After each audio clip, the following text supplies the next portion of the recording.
दवा लगाने की कुछ सूरतें हैं। सबसे पहली सूरत ये है, जो दवा पेट या दिमाग के ज़ख्म में लगाने की वजह से पेट या दिमाग के अंदर पहुंच गई तो इससे रोज़ा फासिद हो गया। यानी कोई ऐसा दवा इंसान लगाए जिसका असर दिमाग पे हो जाए तो इससे रोज़ा जो है वो फासिद हो जाता है।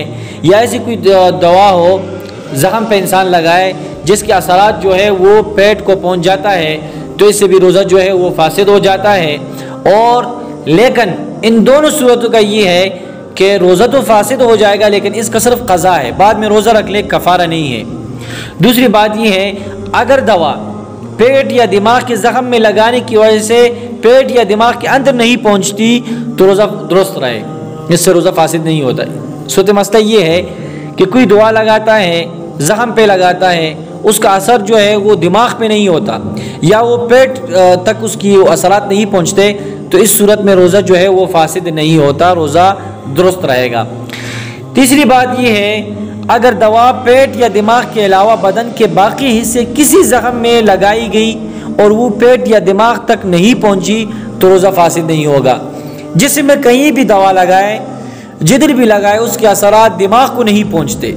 और दूसरी बात यह है कि उसके असरात जो है वो पेट को नहीं पहुंचते तो इस सूरत में रोज़ा जो है वो फासिद नहीं होगा। हाँ, अगर कुछ असरात पहुंच जाते हैं दिमाग को और या पेट को तो इस सूरत में रोज़ा जो है वो फासिद हो जाएगा।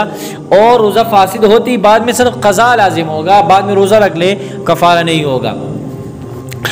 तीसरी बात यह है, अगर कोई दवा शीशे में भर कर नाक से लगाकर सूंघी जाती है, यानी कोई बात ऐसी दवा होती है जो शीशे में भर कर नाक से लगाकर सूंघी जाती है ताकि इसके असरात और तेज़ी दिमाग तक पहुंच जाए तो ऐसी दवा सूंघने से रोज़ा फासिद हो जाएगा।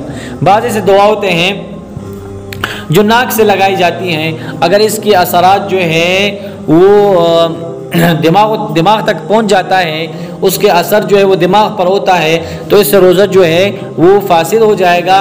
लेकिन इसमें भी ये सूरत है कि रोज़ा तो फासिद हो जाएगा, बाद में उसका क़ज़ा वाजिब है, बाद में रोज़ा रखे और कफ़ारा जो है वो इस पर